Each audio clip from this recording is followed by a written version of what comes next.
नारियल और लुसेंट में जीव विज्ञान, ठीक है। जीव विज्ञान का क्या अर्थ होता है?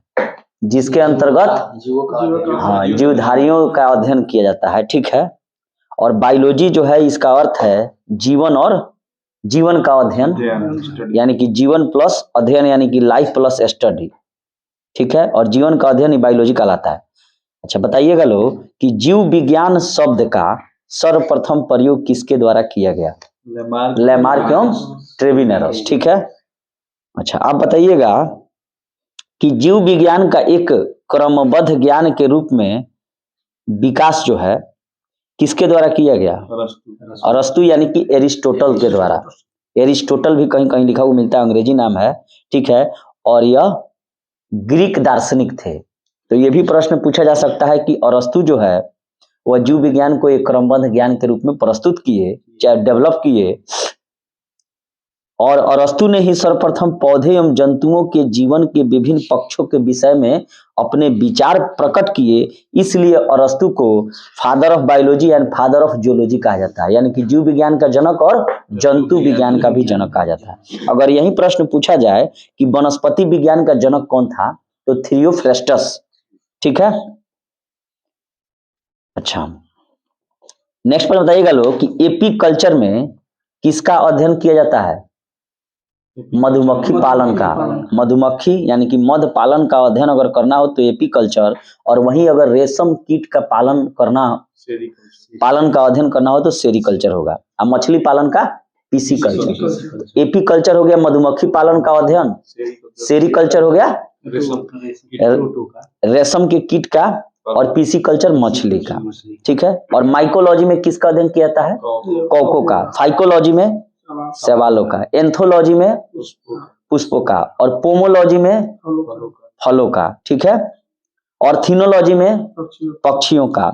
इकिथियोलॉजी में मछलियों का।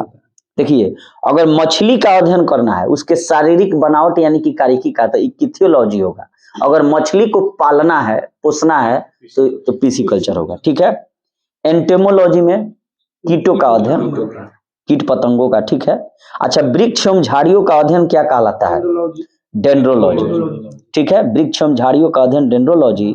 और वहीं अगर सांप यानी कि स्नेक का अध्ययन करना हो तो क्या होगा? ऑफियोलॉजी। सांपों का अध्ययन ऑफियोलॉजी, या सर्पेटोलॉजी भी सांपों का अध्ययन कहलाता है, ठीक है। अच्छा छिपकलियों का अध्ययन क्या कहलाता है? सौरोलॉजी। सौरोलॉजी छिपकलियों का अध्ययन।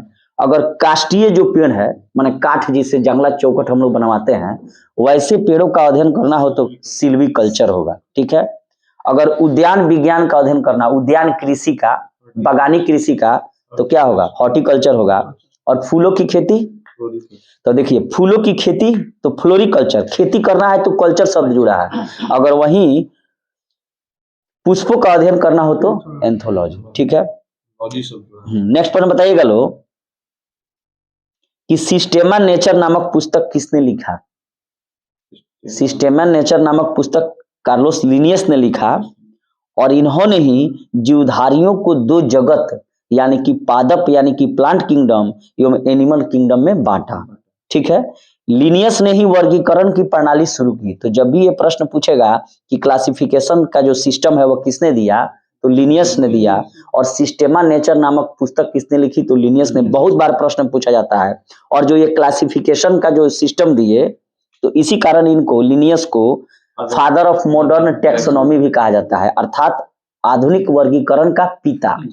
तो फिर से मैं पूछ रहा हूँ, फादर ऑफ मॉडर्न टेक्सोनॉमी अर्थात आधुनिक वर्गीकरण का पिता किसे कहते हैं? लिनियस को। लिनियस ने ही आधुनिक वर्गीकरण प्रणाली की नींव डाली, ठीक है। यानी कि पादप जगत और जंतु जगत को इन्होंने बांटा, ठीक है। और सिस्टेमा नेचर नामक पुस्तक किसने लिखी? लिनियस ने, ठीक है। अगर ये पूछा जाए कि फादर ऑफ बायोलॉजी और फादर ऑफ जियोलॉजी, तो अरस्तु होगा, एरिस्टोटल, ठीक है। अच्छा 5 जगत प्रणाली जो दिए, 5 जगत प्रणाली यानी कि 5 किंगडम क्लासिफिकेशन, तो ये किसने दिया था? व्हिटकर ने। और अगर ये प्रश्न पूछे कि 2 किंगडम क्लासिफिकेशन किसने दिया, तो लिनियस ने। यानी कि वर्गीकरण को 2 भागों में किसने बांटा? लिनियस ने। आधुनिक वर्गीकरण का पिता लिनियस। लेकिन अगर ये पूछे कि 5 जगत में किसने बांटा, तो व्हिटकर होगा, ठीक है। और इन्होंने क्या क्या बांटा, पहला है मोनेरा, दूसरा है प्रोस्टिटा, तीसरा है पादप, और चौथा है कवक यानी कि फंगी, और पांचवा है एनिमल यानी कि जंतु। देखिए यहाँ पर मोनेरा में आइए, मोनेरा को माने इस 5 भाग में किसने बांटा था, व्हिटकर ने, और 2 भागों में लिनियस ने। तो व्हिटकर का जो पहला है मोनेरा, इस जगत के सभी प्रोकैरियोट जीव अर्थात जीवाणु एवं साइनोबैक्टीरिया तथा आर्की बैक्टीरिया सम्मिलित किए गए हैं, और जितने भी तंतुमय जीवाणु हैं वे मोनेरा में ही हैं। उसके बाद आइए प्रोस्टिटा में, इस जगत में विविध प्रकार के एक कोशीय प्राय जलीय यानी कि एक्वाटिक यूकेरियोट जीव सम्मिलित किए गए हैं, और पादप एवं जंतु के बीच स्थित यूग्लेना इसी कड़ी में है। तो जब भी ये पूछेगा प्रश्न कि यूग्लिना किस जगत में स्थित है, प्रोस्टिटा में, ठीक है। और यह 2 प्रकार के जीवन को प्रदर्शित करती है, पहला सूर्य के प्रकाश में स्वपोषित और प्रकाश के अभाव में इतर पोषित, और इसके अंतर्गत साधारणतः क्या आते हैं, प्रोटोजोआ आते हैं, ठीक है। अब आइए प्लांट में, इस जगत में प्रायः सभी रंगीन बहुकोशीय प्रकाश संश्लेषी उत्पादक जीव सम्मिलित होते हैं, जैसे शैवाल, मांस, पुष्पीय अपुष्पीय पौधे के बीज। कवक में आइए फंगी, इस जगत में वे यूकेरियोट तथा परपोषित जीवधारी सम्मिलित किए गए हैं जिसमें अवशोषण द्वारा पोषण होता है, और ये सभी इतर पोषी होते हैं, और ये परजीवी अर्थात मृत्यु परजीवी दोनों प्रकार के हो सकते हैं, और इनकी कोशिका भित्ति काइटिन नामक जटिल शर्करा की बनी होती है। तो जब भी ये प्रश्न पूछेगा कि कवकों की कोशिका भित्ति किसकी बनी होती है, काइटिन के, बार बार ये प्रश्न पूछा जाता है कि कवक को ही हम लोग फंगी कहते हैं या फंगस कहिए, तो इसकी कोशिका भित्ति किसकी बनी होती है, सेल वॉल काइटिन नामक जटिल शर्करा की बनी होती है, ठीक है। 5वां जगत है एनिमल, इस जगत में सभी बहुकोशिकीय और जंतु संभोजी यानी कि होलोजोइक यूकेरियोट उपभोक्ता जीव सम्मिलित किए जाते हैं, और इसमें मेटाजोआ भी, इसे मेटाजोआ भी कहते हैं, ठीक है। जैसे हाइड्रा, जेलीफिश, कृमि, सितारा, मछली, सरीसृप, उभयचर, पक्षी, स्तनधारी यानी कि हम मानव भी जंतु जगत में हैं। तो जब भी ये प्रश्न पूछेगा कि मानव किस प्रकार का जीव है, तो यूकेरियोट है। वर्गीकरण की आधारभूत इकाई क्या है, स्पीसीज है यानी कि जाति है। अब जीवों के नामकरण की द्विनाम पद्धति किसने दिया था, तो इसी लिनियस ने दिया था, वही ने 2 भाग में बांटा। तो 1753 में ईस्वी नहीं पूछता है, कभी भी साइंस का जो भी पढ़िएगा लो उसमें आविष्कार कब किया नहीं पूछेगा, या कौन चीज कब दिया, लेकिन जिसको नोबेल पुरस्कार मिल गया है उस नोबेल पुरस्कार का डेट जरूर पूछ देता है, माने सन पूछता है। बाकी कहीं भी आविष्कार साइंस में नहीं पूछता है। तो जहां भी साइंस में आविष्कार लिखा हो तो उसको याद नहीं करना है, सन को याद नहीं करना है। तो वर्गीकी का जन्मदाता यानी कि father of taxonomy Linnaeus, father of modern taxonomy Linnaeus, द्विनाम पद्धति लिनियस। जीवों की द्विनाम पद्धति को प्रचलित किया लिनियस ने, और इनके अनुसार प्रत्येक जीवधारी का नाम लैटिन भाषा के 2 शब्दों से मिलकर बना है, जिसमें पहला उसका वंश नाम है यानी कि जेनेरिक नेम। जेनेरिक दवाई के बारे में नहीं सुने हैं लोग, जैसे कैडिला क्या किया है, जाइडस को अपना बेच दिया है, तो जब भी नाम आएगा तो क्या आएगा, सबसे पहले कैडिला जो कंपनी है वो उसकी पेरेंट कंपनी है यानी कि मूल माता कंपनी है, और अपना जो बनाया जो थ्योरी ये दवाई बनाना है तो जाइडस को क्या किया, दे दिया। तो जाइडस जो भी दवा बनाएगी तो उसको एक परसेंटेज देगी। तो सबसे पहले नाम किसका आएगा, जेनेरिक नेम यानी कि वंश का, और उसके बाद जाति का नाम यानी कि स्पीसीज नेम आएगा। वर्गीकरण की आधारभूत इकाई क्या है, स्पीसीज है, जाति। वंश और जाति नामों के बाद उस वर्गीकीविद यानी कि वैज्ञानिक का नाम लिखा जाता है जिसने सबसे पहले उस जाति को खोजा या उसका नाम प्रदान किया। मानव का वैज्ञानिक नाम होमो सैपियंस लिन है। तो वास्तव में होमो जो है उस वंश का नाम है जिसकी एक जाति सैपियंस है। तो सबसे पहले कौन आ रहा है, मूल नाम आ रहा है होमो सैपियंस, और लिनियस ने इसको सबसे पहले देखा या खोजा या जाना, तो इसलिए लिन लिखाता है। इसका अर्थ है कि सबसे पहले लिनियस ने इस जाति को होमो सैपियंस नाम से पुकारा। तो यहाँ मैं पूछ रहा हूँ कि मनुष्य यानी कि मैन का वैज्ञानिक नाम क्या है, होमो सेपियंस लिन। बिल्कुल सही, होमो सैपियंस लिन है। मेढक का, फ्रॉग, राना टिग्रीना। मेढक का बहुत प्रश्न ये पूछा जाता है कि मेढक का वैज्ञानिक नाम राना टिग्रीना। बिल्ली यानी कि कैट का फेलिस डोमेस्टिका। कुत्ता यानी कि डॉग का कैनिस फेमिलियर्स। हमेशा फंसता है कुत्ता और बिल्ली में। बिल्ली का वैज्ञानिक नाम बताइए, फेलिस डोमेस्टिका, और कुत्ता का कैनिस फैमिलीज, ठीक है।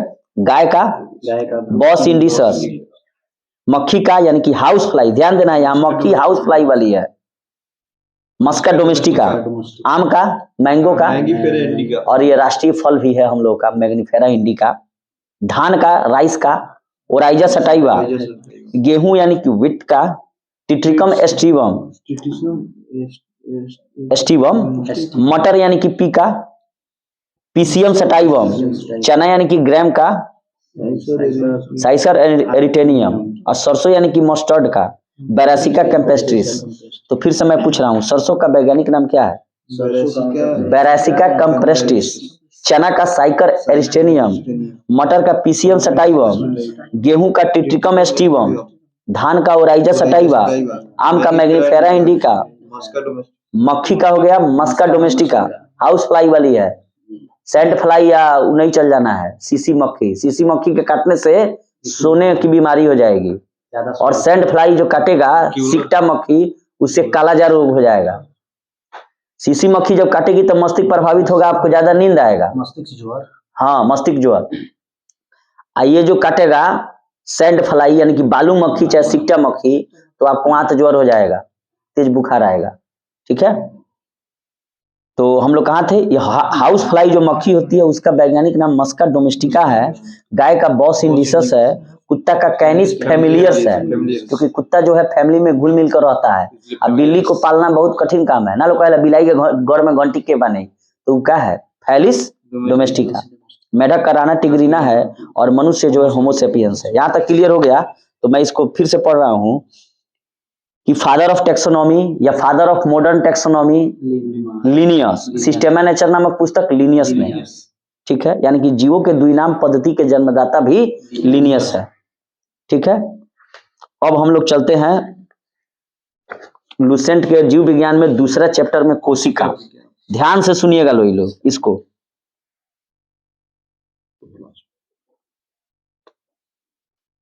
कोशिका को सबसे पहले किसने देखा था? गलती है, कोशिका को सबसे पहले देखा था एंटोनी वान ल्यूमेनहॉक ने। खूब ध्यान से सुनिएगा लोग।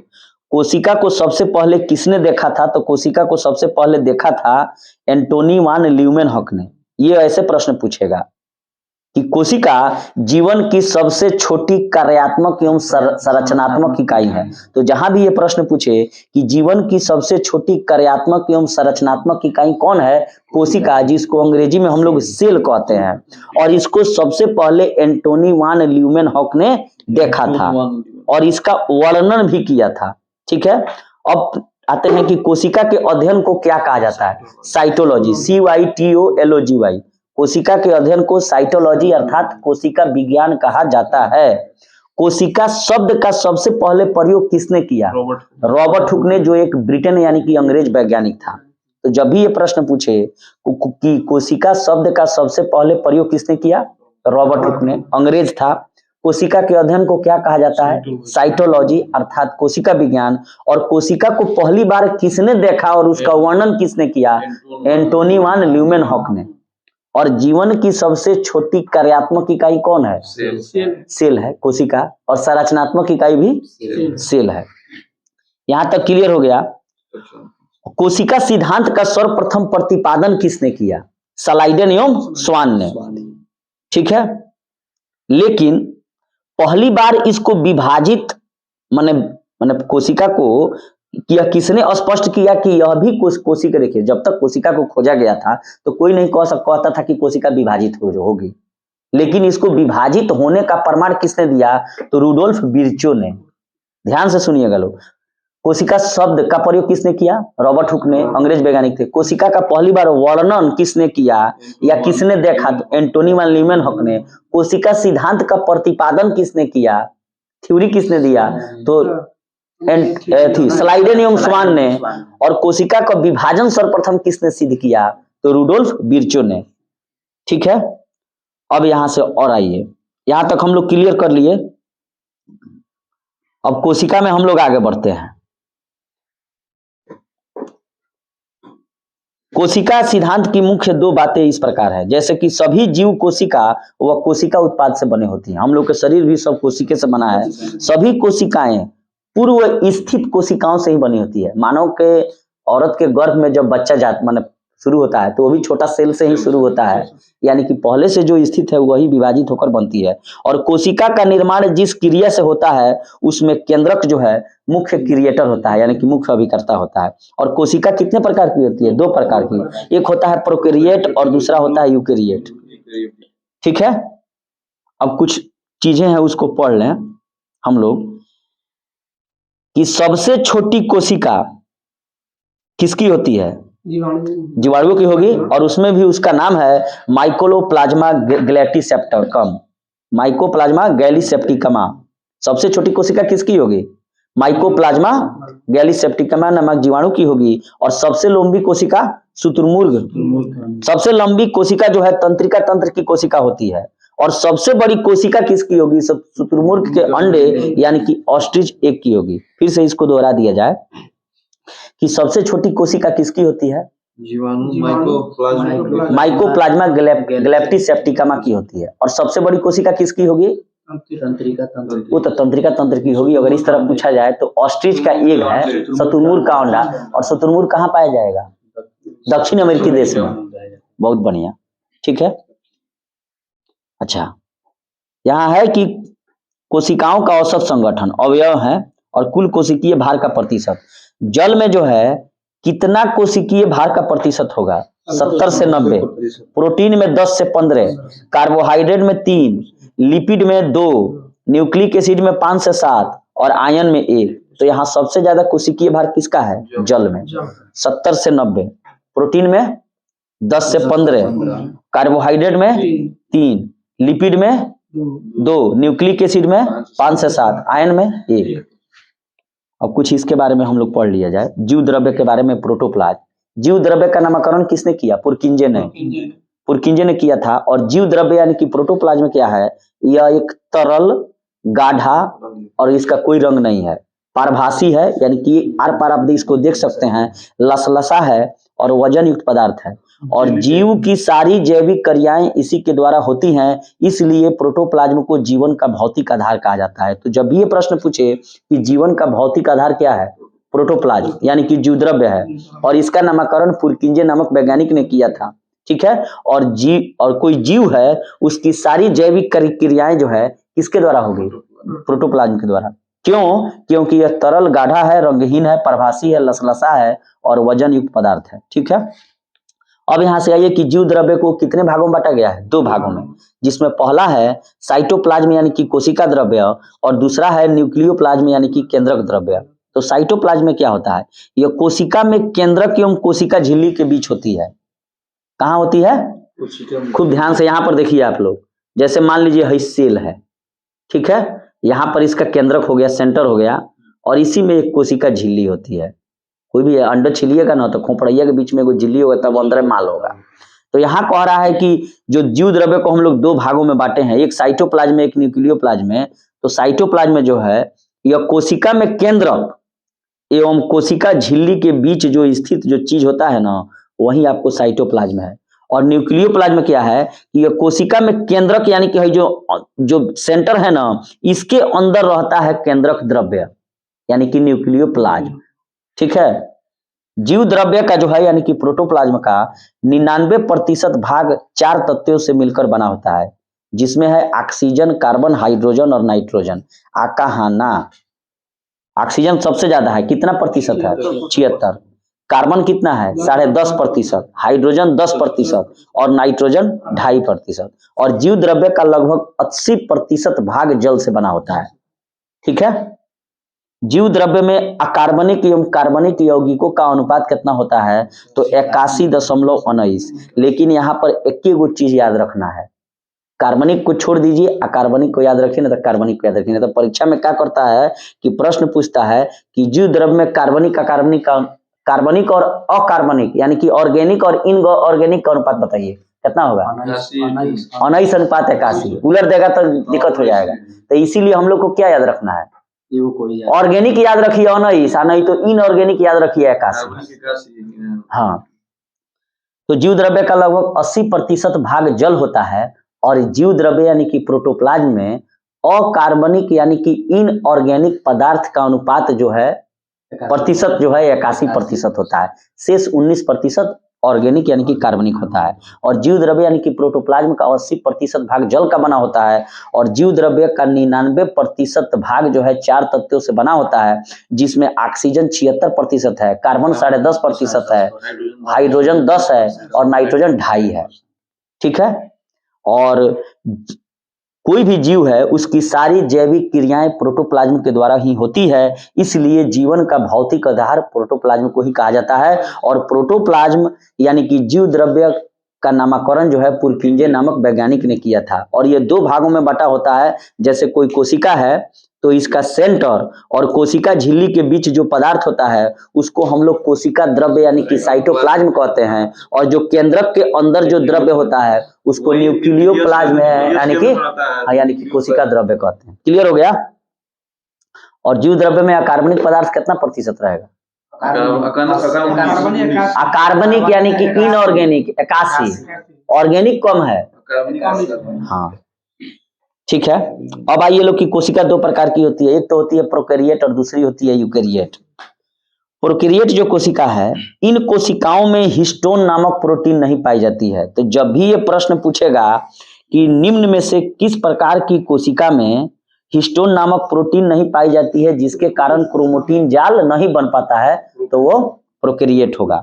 केवल डीएनए का ही सूत्र ही गुणसूत्र के रूप में पड़ा रहता है, अन्य कोई आवरण घेरे नहीं रहता है, अतः केंद्रन नाम की कोई कोशिका इसमें विकसित नहीं होगी। तो किसमें हिस्टोन नामक प्रोटीन नहीं पाया जाएगा? प्रोकैरियोट में, जिसके कारण क्रोमैटिन जाल नहीं बनेगा और कोई इसमें केंद्रक नहीं रहेगा। ठीक है। अब यहाँ पर प्रश्न आता है कि जीवाणु एवं नील हरित जो शैवाल हैं वो किस प्रकार के कोशिका के उदाहरण है? प्रोकैरियोट कोशिका के उदाहरण है। तो क्लियर हो गया कि जब हिस्टोन प्रोटीन नहीं पाया जाएगा तो ना क्रोमैटिन जाल बनेगा ना कोई केंद्रक होगा। कैसा? तो वो कौन सा है? प्रोकैरियोट है। और जीवाणु एवं नील हरित शैवाल किसमें पाए जाएंगे? प्रोकैरियोट। ठीक है। BGA blue green algae. अब आइए यूकैरियोट कोशिका में। इन कोशिकाओं में दोहरी झिल्ली के आवरण आ गया, प्रोटोप्लाज्म वाला केंद्रक आवरण से घिरा सुस्पष्ट केंद्रक होता है। ठीक है। जिसमें डीएनए और हिस्टोन प्रोटीन के संयुक्त होने से बनी क्रोमैटिन तथा इसके अलावा केंद्रिका भी होती है। तो जब प्रोकैरियोट में नहीं पाया जाता है तो वो चीज किस में पाया जाएगा? यूकैरियोट में। और यूकैरियोट ही हम लोग ना है, मानव बहुकोशिकीय। अब देखिए हई प्रश्न बार बार पूछा जाता है कि प्रोकैरियोट में जो है कितना एस प्रकार का राइबोसोम होता है। ये हम भूल रहे हैं। एस का मतलब एगो चीज होता है, उसको अंग्रेजी में एक लाइन का नाम है, एक वर्ड का, हम कल बताएंगे इसको एस मतलब क्या है। तो प्रोकैरियोट यूकैरियोट में अंतर आइए। प्रोकैरियोट में जो कोशिका भित्ति होती है वो किसकी बनी होती है?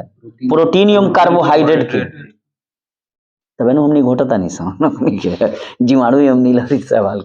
तो प्रोकैरियोट की कोशिका भित्ति किसकी बनी होगी? प्रोटीन एवं कार्बोहाइड्रेट के। लेकिन वहीं यूकैरियोट की कोशिका भित्ति किसकी? सेलुलोज की। ठीक है। प्रोकैरियोट में माइटोकॉन्ड्रिया क्या होता है? नहीं होता है। यूकैरियोट में होता है।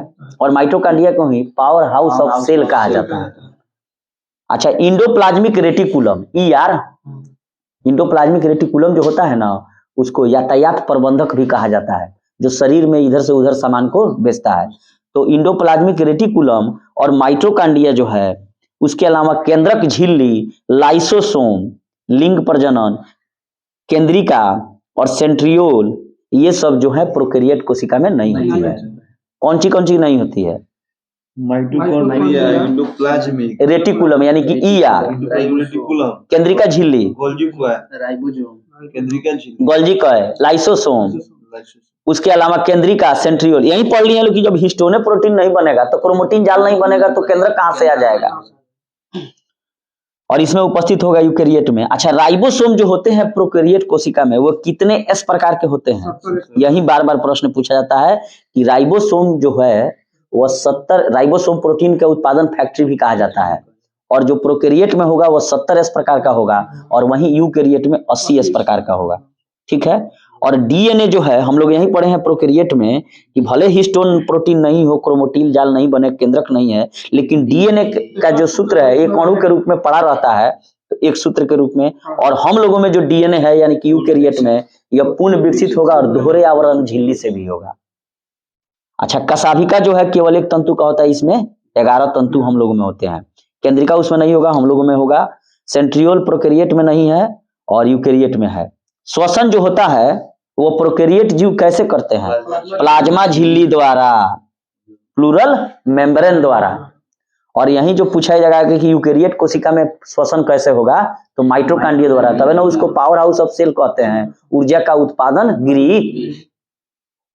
लिंग प्रजनन जो है प्रोकैरियोट में नहीं पाया जाएगा, जबकि यूकैरियोट में पाया जाएगा। और प्रकाश संश्लेषण है वह प्रोकैरियोट जीव में थाइलेकाइड में होता है और यूकैरियोट में क्लोरोप्लास्ट में होता है। लेकिन हम लोगों में श्वसन क्रिया होगा, पौधे में क्लोरोप्लास्ट में होगा।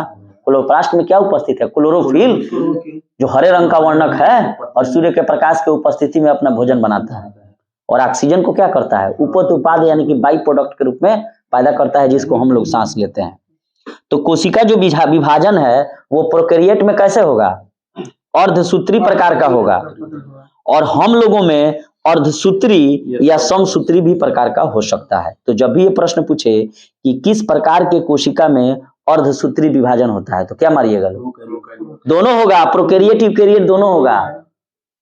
हम लोगों में अर्धसूत्री भी हो सकता है या समसूत्री भी हो सकता है, लेकिन जो प्रोकैरियोट है उसमें सिर्फ और सिर्फ अर्धसूत्री होगा।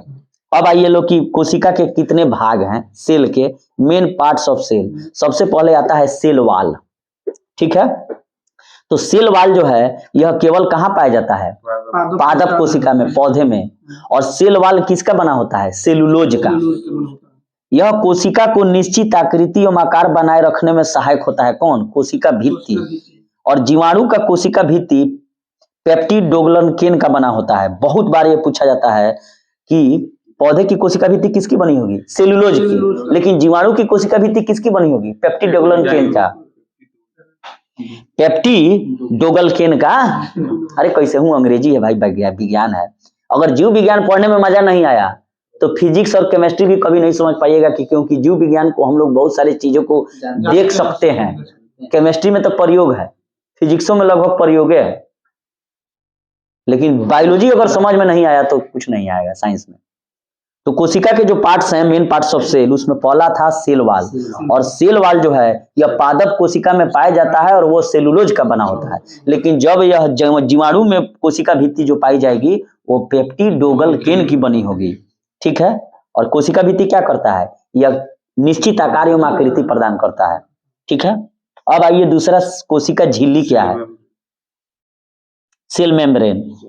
कोशिका के सभी अवयव एक पतली झिल्ली द्वारा घिरे रहते हैं। अंडा जाके उबाल के फोड़ के देखिए, खोपड़िया हटा के वो उजला रंग का परत झिल्ली होगा, वही सेल मेम्ब्रेन है। और इस झिल्ली को कोशिका झिल्ली कहते हैं। यह एक सेमी प्रीमेम्बल मेम्ब्रेन होती है, यानी कि अर्ध पारगम्य झिल्ली होती है। ओकरा के हटा के देखिए ना, आर पार लौकी, झिल्लिया के आर पार लौकी। इसका मुख्य कार्य कोशिका के अंदर जाने वाले एवं अंदर से बाहर आने वाले पदार्थों का निर्धारण करना है। अर्थात किसको बाहर हम आने देंगे, किसको अंदर जाने देंगे। अगर हमारे शरीर में अगर सेल वाल नहीं रहे तो बहुत सारे कीड़े मकोड़े इसमें प्रवेश कर जाएंगे। यानी कि कोशिका झिल्ली का बहुत बड़ा अथी है। अब जैसे वो कहे कितना चाहिए, मैंने कह रहे हैं, जैसे महिलाओं का मान लीजिए बहुत सारा वस्त्र होता है जो सिल्की टाइप का होता है, उसमें वो अस्तर लागेला, वो अस्तरवा ना लगी तो क्या हुई? दिखने लगेगा सब चीज। वही बुझिए सेल वाल है। लड़की देखता इसमें बड़ा गोरी है। अच्छा, कोशिका के सभी अवयव एक पतली झिल्ली द्वारा घिरे रहते हैं और इसी झिल्ली को कोशिका झिल्ली कहते हैं। और यह एक अर्ध पारगम्य झिल्ली होता है, अर्थात सेमी प्रीमेम्ब्रेन मेम्ब्रेन होती है, यानी आर पार इसको देख सकते हैं। और यह जो है यह निश्चित करता है कि हम किसको अंदर जाने देंगे और किसको बाहर आने देंगे। और कोशिका झिल्ली किसकी बनी होती है? बहुत बार ये प्रश्न पूछा जाता है, लिपिड की। तो हम लोग पढ़ रहे थे कोशिका झिल्ली को, कोशिका के सभी अवयव एक पतली झिल्ली द्वारा घिरे रहते हैं और इस झिल्ली को कोशिका झिल्ली कहते हैं। और एक यह अर्ध पारगम्य झिल्ली यानी कि सेमी प्रीमेम्बल मेम्ब्रेन होती है और इसका मुख्य कार्य है कि कोशिका के अंदर किस पदार्थ को जाने देना है, या अच्छे पदार्थ को ही जाने देता होगा और अंदर से भी बुरे पदार्थ को बाहर निकालता होगा। यहाँ तक क्लियर है। और कोशिका झिल्ली किसकी बनी होती है, लिपिड की, और यह लिपिड घटक किसके बने होते हैं, फास्फोग्लिसराइड ग्लिसाइड की। और बाद में जैविक रासायनिक अनुसंधानों से यह स्पष्ट हो गया कि कोशिका झिल्ली में प्रोटीन और कार्बोहाइड्रेट पाया जाता है। अर्थात क्लियर है। तो यहां से जब ये प्रश्न पूछेगा कि कोशिका झिल्ली किसकी बनी होती है, लिपिड की, और लिपिड किसका बना होता है, फास्फोग्लिसराइड की, ठीक है। और बाद में स्पष्ट हो गया कि कोशिका झिल्ली में प्रोटीन और कार्बोहाइड्रेट दोनों पाए जाते हैं, यानी कि झिल्लियों खा जाए वाला भाई यार, प्रोटीन और कार्बोहाइड्रेट दोनों मिल जाता है, वैसा ही हो जाता है, नहीं रह पाता है। माने झिल्लियों चाहता अंडवा खा ले ओके खोपड़ियों के नीचे क्या है, का मिली में प्रोटीन एवं कार्बोहाइड्रेट दोनों मिली। कार्बोहाइड्रेट का करी तत्काल ऊर्जा दे दी, और प्रोटीन का करी शरीर के में जितना अगर टूट फूट बाटे कहीं सेल खत्म भइल बा ओकरा के मरम्मत कर दी। कोशिका झिल्ली का उन्नत नमूना सिंगर एवं निकोलसन द्वारा प्रतिपादित किया गया था, जिसे तरल कृमिर नमूना के रूप में स्वीकार किया गया, और इसके अनुसार लिपिड के अर्ध तरलीय प्रकृति के कारण द्विसतह के भीतर प्रोटीन पार्श्विक गति करता है। लिपिड का संबंध कहीं ना कहीं प्रोटीन से भी है, ठीक है। अब आइए तारक काय यानी कि सेंट्रोसोम, इसकी खोज किसने की थी, बोबेरी ने। बहुत पूछा जाता है यह प्रश्न कि तारक काय यानी कि सेंट्रोसोम की खोज बोबेरी नामक वैज्ञानिक ने की थी, ठीक है। और यह केवल जंतु कोशिकाओं में पाया जाता है। किसमें पाया जाता है, जंतु कोशिकाओं में। और तारक काय यानी कि सेंट्रोसोम के अंदर एक या दो कण जैसी संरचना होती है जिन्हें सेंट्रियोल कहते हैं, और समसूत्री विभाजन में यह ध्रुव का काम करता है, पोल का, ठीक है। तो फिर से इसको पढ़ दिया जाए कि तारक काय यानी कि सेंट्रोसोम की खोज किसने की थी, बोबेरी ने, और यह केवल जंतु कोशिकाओं में ही पाया जाता है, अर्थात यूकैरियोटिक में। क्लियर है। और तारक काय के अंदर एक या दो कण जैसी रचना होती है जिन्हें सेंट्रियोल कहते हैं। तो सेंट्रियोल जो है वह केवल यूकैरियोट कोशिकाओं में ही उपस्थित होता है। क्लियर है, प्रोकैरियोट में नहीं होता है। और समसूत्री विभाजन में कौन ध्रुव का काम करता है, सेंट्रियोल, ठीक है। अब आइए अंतर प्रद्रव्य जालिका यानी कि इंडोप्लाज्मिक रेटिकुलम, जिसे हम लोग शॉर्ट फॉर्म में ER भी कहते हैं। बहुत ही इंपॉर्टेंट प्रश्न है, इसको ध्यान से पढ़िएगा लोग। इससे बार बार BPSC हो, BSSC हो, BRSI हो प्रश्न पूछेगा, इसको पढ़ लीजिएगा, आएगा सही मार दीजिएगा, और नहीं तो गच्चा खाइएगा। यूकैरियोट कोशिकाओं के कोशिका द्रव्य में, अर्थात ये अंतःप्रद्रव्य जालिका जो है इंडोप्लाज्मिक रेटिकुलम, जिसे शॉर्ट फॉर्म में ER कहते हैं, यह केवल यूकैरियोट कोशिकाओं में ही पाया जाता है। तो कह रहा है कि यूकैरियोट कोशिकाओं के कोशिका द्रव्य में चपटे, कोशिका का जो द्रव्य है यानी कि जो माने उसका लिक्विड है, उसमें चपटे तथा आपस में जुड़े थैली युक्त छोटी नलिकावत जालिका तंत्र बिखरा रहता है, जिसे अंतःप्रद्रव्य जालिका कहते हैं। प्रायः राइबोसोम अंतःप्रद्रव्य जालिका के बाहरी सतह पर ही चिपके होते हैं, और जिसे अंतःप्रद्रव्य जालिका के सतह पर या राइबोसोम मिलते हैं उसे खुरदरी अंतःप्रद्रव्य जालिका कहा जाता है, ठीक है। राइबोसोम की अनुपस्थिति पर अंतःप्रद्रव्य जालिका चिकनी लगती है, यानी कि राइबोसोम जो चिपका है तो खुरदुरी रहेगी, और नहीं चिपका मान जैसे मान लीजिए कोई है इस पर कुछ कुछ जोक ले जाके चिपका दे तो खुरदुरा ना हो जाएगी, और जो को हट जाएगी तो चिकना ना हो जाएगी। तो राइबोसोम अगर नहीं रहेगा तो क्या हो जाएगा, इंडोप्लाज्मिक रेटिकुलम अर्थात ER क्या चिकना रहेगा। जो कोशिकाएं प्रोटीन संश्लेषण व स्रवण में भाग लेती हैं उनमें खुरदरी अंतःप्रद्रव्य जालिका बहुतायत मिलती है। क्लियर है, क्योंकि राइबोसोम ही प्रोटीन का उत्पादन करता है, तो राइबोसोम जब रहेगा और प्रोटीन का उत्पादन करेगा तो खुरदरी रहेगा। और चिकनी अंतःप्रद्रव्य जालिका प्राणियों में लिपिड संश्लेषण के मुख्य स्थल होते हैं। लिपिड जो निकालेगा, लिपिड की भांति एस्टेरॉयडल हार्मोन चिकने अंतःप्रद्रव्य जालिका में होते हैं। जो एस्टेरॉयड हार्मोन होते हैं वह कहाँ मिलेंगे, चिकने वाले में मिलेंगे, और लिपिड संश्लेषण कहाँ मिलेगी, चिकने में। अब आइए, इंडोप्लाज्मिक रेटिकुलम का मुख्य कार्य उन सभी वसाओं व प्रोटीनों का संचरण करना है। नहीं बोले हैं कि यार इधर से उधर इसको दौड़ाता है, माने सामान को इधर से उधर भेजेगा। प्रोटीनों का संचरण करना है जो विभिन्न झिल्लियों जैसे कोशिका झिल्ली, केंद्रक झिल्ली आदि का निर्माण करते हैं। ठीक है, सामान्यतः इसके द्वारा कोशिका द्रव्य और केंद्र के विभिन्न भागों में पदार्थों का संचालन किया जाता है। ये तो खुदे द्रव्य है, तो यही ना होगा, इसमें गिरेगा सामान, इधर से उधर शरीर में डिलीवरी बॉय का काम करेगा। लेकिन यातायात प्रबंधक गोल्जी काय को भी कहा जाता है। अब आइए राइबोसोम में, सर्वप्रथम रॉबिन्सन एवं ब्राउन ने पादप कोशिका में और जी पैलेड ने जंतु कोशिका में इसकी खोज की। तो बीपीएससी में जो पहले प्रश्न पूछा था कि राइबोसोम की खोज निम्न में से किसने की, ऑप्शन है आपके सामने, रॉबिन्सन एवं ब्राउन, दूसरे में है जी पैलेड ने। ठीक है, तो क्या मारिएगा, दोनों मारिएगा, इसलिए कि एक से अधिक वाला ऑप्शन अगर रहता तो हट गया है। तो पादप कोशिका में राइबोसोम की खोज किसने की, रॉबिन्सन ब्राउन ने, और जंतु कोशिका में पैलेड ने। और राइबोसोम को सर्वप्रथम किसने नामकरण किया, नामकरण रॉबर्ट ने किया है।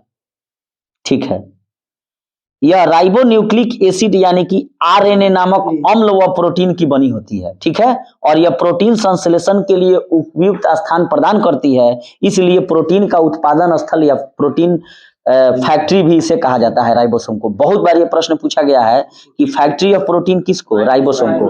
राइबोसोम कहाँ मिलते हैं, इंडोप्लाज्मिक रेटिकुलम के झिल्ली पर। ठीक है, राइबोसोम केवल कोशिका द्रव्य में ही नहीं, देखिए वहां भी नहीं, बल्कि हरित लवक कहाँ पाया जाएगा, प्लांट में, सूत्र कणिका यानी कि माइटोकॉन्ड्रिया में, और खुरदुरी अंतःपद्रव्य जालिका मिलते हैं। तो जब भी ये प्रश्न जाएगा कि निम्न में से राइबोसोम कहाँ मिलते हैं, तो ऑप्शन ए में हरित लवक, 2 में हो जाएगा माइटोकॉन्ड्रिया, 3 में हो जाएगा आपको इंडोप्लाज्मिक रेटिकुलम। तो क्या मारिएगा, ऑल, तीनों में मिलता है। यूकेरियोट राइबोसोम 80S वो प्रोकैरियोट राइबोसोम 70S प्रकार के होते हैं, हम लोग पढ़े हैं ना। राइबोसोम कहाँ कहाँ मिलेगा, यूकेरियोटों में मिलेगा, प्रोकैरियोटों में मिलेगा। प्रोकैरियोट में हो जाएगा 70S और यूकेरियोट में हो जाएगा 80S। यहाँ S जो है स्वेडवर्गस इकाई है, देखिए मिल गया, हम बोले थे उस समय। S का मतलब क्या है, स्वेडवर्गस इकाई है। चलिए क्लियर हो गया, खोजने की जरूरत नहीं पड़ा। और अवसादन गुणांक को प्रदर्शित करता है, और यह अपरोक्ष रूप से आकार और घनत्व को व्यक्त करता है कि इसका आकार और डेंसिटी कितना है। 70S 80S, तो 70S कहाँ पाया जाएगा, प्रोकैरियोट में, 80S यूकेरियोट में। ध्यान से सुनिएगा लोग, स्तनधारी के आरबीसी में अर्थात लाल रक्त कणिका में राइबोसोम एवं अंतःपद्रव्य जालिका यानी कि ई या रेटिकुलम नहीं पाया जाता है। लाल रुधिर कण द्वारा प्रोटीन संश्लेषण नहीं होता है। खूब ध्यान से सुनिएगा लोग, जितने भी स्तनी हैं, ये नहीं कह रहा है कि राइबोसोम हमारे शरीर में नहीं है, नहीं, आरबीसी में नहीं पाया जाता है। अगर ये प्रश्न पूछे कि राइबोसोम और ईआर यानी कि इंडोप्लाज्मिक रेटिकुलम निम्न में से कहा नहीं पाया जाता है, तो स्तनियों के जो दूध पिलाने वाले हैं उनके लाल रक्त कण में यह नहीं पाया जाएगा, बाकी सब जगह पाया जाएगा। लाल रुधिर कण का प्रोटीन विश्लेषण नहीं होता है। निम्न में से किसका प्रोटीन विश्लेषण नहीं होगा, रेड ब्लड सेल का। और रेड ब्लड सेल में जो है, स्तनधारियों के रेड ब्लड सेल में राइबोसोम ईआर नहीं पाया जाता है, इंडोप्लाज्मिक रेटिकुलम। ठीक है, अब आइए माइटोकॉन्ड्रिया। बहुत बड़ा प्रश्न पूछा जाता है, बहुत इंपॉर्टेंट है और सभी प्रकार के परीक्षाओं में पूछा जाता है। तो माइटोकॉन्ड्रिया की खोज किसने की थी, माइटोकॉन्ड्रिया को ही सूत्र कणिका भी कहते हैं, और इसकी खोज अल्टमैन ने की थी। और इसका नामकरण किसने किया था, बेंडा ने। तो माइटोकॉन्ड्रिया की खोज अल्टमैन ने, माइटोकॉन्ड्रिया का नामकरण बेंडा ने किया था। यह कोशिका का श्वसन स्थल है, देखिए आ गया, बहुत ही इंपॉर्टेंट प्रश्न है, यह कोशिका का श्वसन स्थल है। तो जब भी यह प्रश्न पूछेगा कोई कोशिका का शक्ति केंद्र यानी कि पावर हाउस ऑफ सेल और कोशिका का श्वसन स्थल कौन है, माइटोकॉन्ड्रिया। इसको हिंदी में क्या कहते हैं, सूत्र कणिका। इसकी खोज अल्टमैन ने की थी और इसका नामकरण बेंडा नामक वैज्ञानिक ने किया था। कोशिका में इसकी संख्या निश्चित नहीं होती है। ऊर्जायुक्त कार्बनिक पदार्थों का ऑक्सीकरण कौन करता है, माइटोकॉन्ड्रिया, जिससे काफी मात्रा में ऊर्जा उत्पन्न होती है और इसीलिए माइटोकॉन्ड्रिया को पावर हाउस ऑफ सेल कहते हैं। अब और कोशिका का श्वसन स्थल माइटोकॉन्ड्रिया, अब पावर हाउस ऑफ सेल, ठीक है। कोशिका का शक्ति गृह, माइटोकॉन्ड्रिया की खोज किसने की थी, अल्टमैन। नामकरण किसने किया, बेंडा ने। माइटोकॉन्ड्रिया के आंतरिक झिल्ली में एटीपी संश्लेषणकारी रासायनिक अभिक्रियाएं होती है। एडिनोसाइन ट्राइफॉस्फेट नहीं पढ़े, आगे पढ़ेंगे हम लोग 38 एटीपी, कितना एटीपी ऊर्जा बनता है। तो माइटोकांड्रिया के आंतरिक झिल्ली में एडिनोसाइन ट्राइफॉस्फेट संश्लेषणकारी रासायनिक अभिक्रियाएं होती है और इसे कोशिका का इंजन भी कहते हैं। देखिए 3 गो प्रश्न मिला। पावर हाउस ऑफ सेल, कोशिका का शक्ति गृह, कोशिका का श्वसन स्थल और कोशिका का इंजन, ये निकाल देवे लगा, कहां खत्म हो जाएगी। इसे यूकेरियोट कोशिकाओं के भीतर प्रोकैरियोट कोशिकाएं माना जाता है। तो जब भी ये प्रश्न पूछेगा कि निम्न में से किसे यूकेरियोट कोशिकाओं के भीतर प्रोकैरियोट कोशिका माना जाता है, तो सूत्रकंठ कणिका यानी कि माइटोकांड्रिया। और देखिए माइटोकांड्रिया के अधात्री में एक वृत्ताकार डीएनए व अणु और कुछ आरएनए, राइबोसोम, 70S और प्रोटीन संश्लेषण के लिए आवश्यक घटक मिलते हैं। और माइटोकांड्रिया किसके द्वारा विभाजित होती है? विखंडन के द्वारा। डीएनए कहाँ कहाँ पाया जाता है? डीएनए तो केंद्रक में पाया जाएगा, उसके अलावा माइटोकांड्रिया में हरित लौक में। कल ही हम लोग पढ़े हैं, कल हम लोग पढ़े थे इसको कि डीएनए जो है कहाँ कहाँ पाया जाएगा। केंद्रक में माइटोकांड्रिया, उसका माइटोकांड्रिया का हरित लौक। डीएनए कहाँ कहाँ पाया जाएगा? कहाँ कहाँ पाया जाएगा बताइए लो तो। डीएनए कहाँ कहाँ पाया जाता है? केंद्रक में और माइटोकांड्रिया के हरित लौक। केंद्रक, डीएनए केंद्रक के अलावा, केंद्रक हो गया, माइटोकांड्रिया हो गया, हरित लौक हो गया, तीनों में पाया जाता है।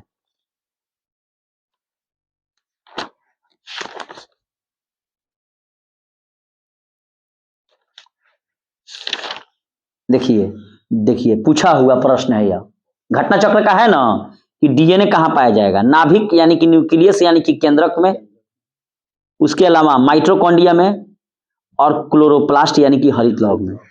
कहाँ नहीं पाया जाता है? तो जीवाणु एवं बीजीए में।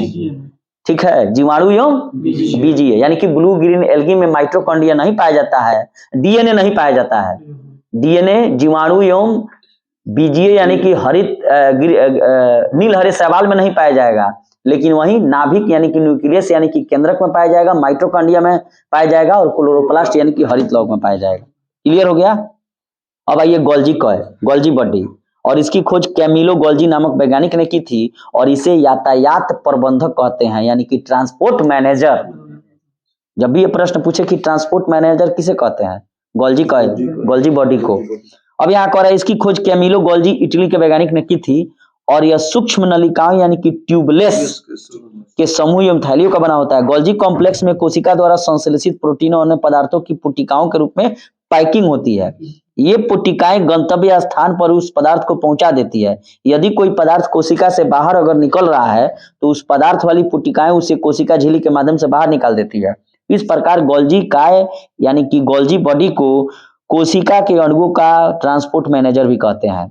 और ये कोशिका भित्ति एवं लाइसोसोम का निर्माण भी करती है। तो जब ये प्रश्न पूछे कि लाइसोसोम का निर्माण और कोशिका भित्ति का निर्माण कौन करेगा? गोल्जी बॉडी करेगा। इसकी खोज कैमिलो गोल्जी ने की थी और इसे ट्रांसपोर्ट मैनेजर यानी कि यातायात प्रबंधक भी कहा जाता है। गोल्जी कॉम्प्लेक्स में साधारण शर्करा से कार्बोहाइड्रेट का संश्लेषण होता है जो राइबोसोम में निर्मित प्रोटीन से मिलकर ग्लाइकोप्रोटीन बनाती है। तो बार बार यह प्रश्न पूछा जाता है कि शरीर में आवश्यकता से अधिक जो कार्बोहाइड्रेट हो जाता है उसको यकृत क्या करता है? ग्लाइकोप्रोटीन में बदल देगा।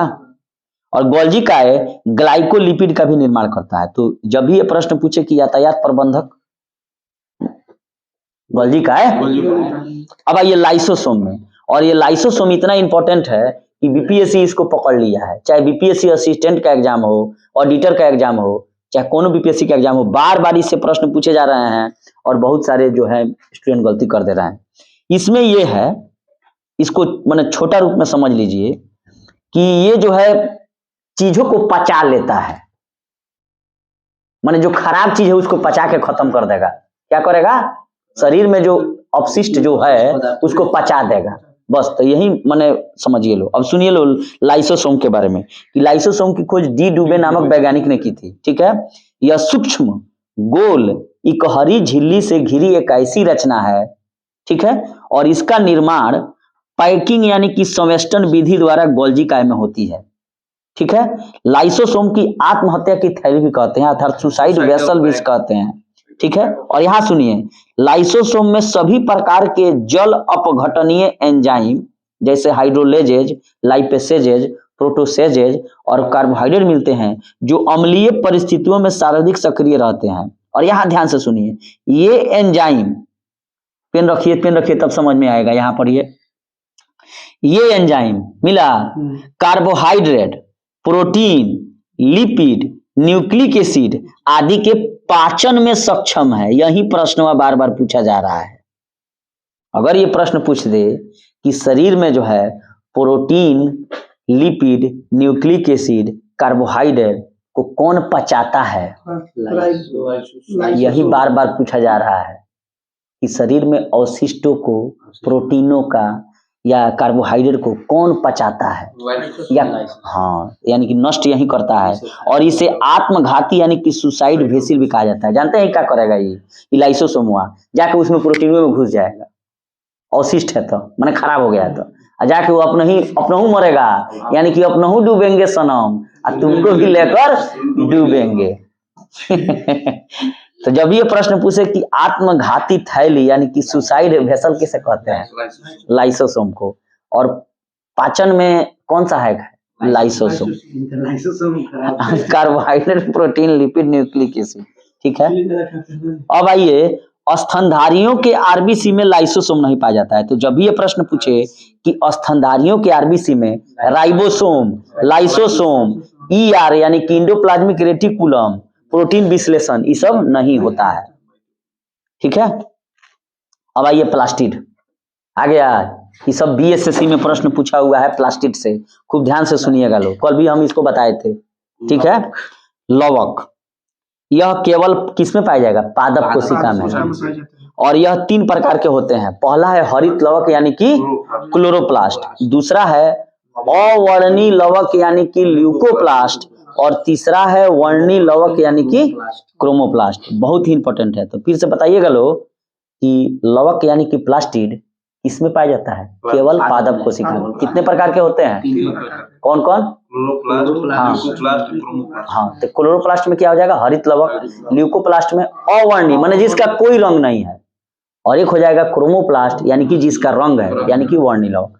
तो सबसे पहले आइए हरित लवक यानी कि क्लोरोप्लास्ट में, यह किस रंग का है, हरित, हरा रंग का है, क्योंकि इसके अंदर एक हरे रंग का पदार्थ क्लोरोफिल पाया जाता है, और क्लोरोफिल को हिंदी में पर्णहरित कहते हैं।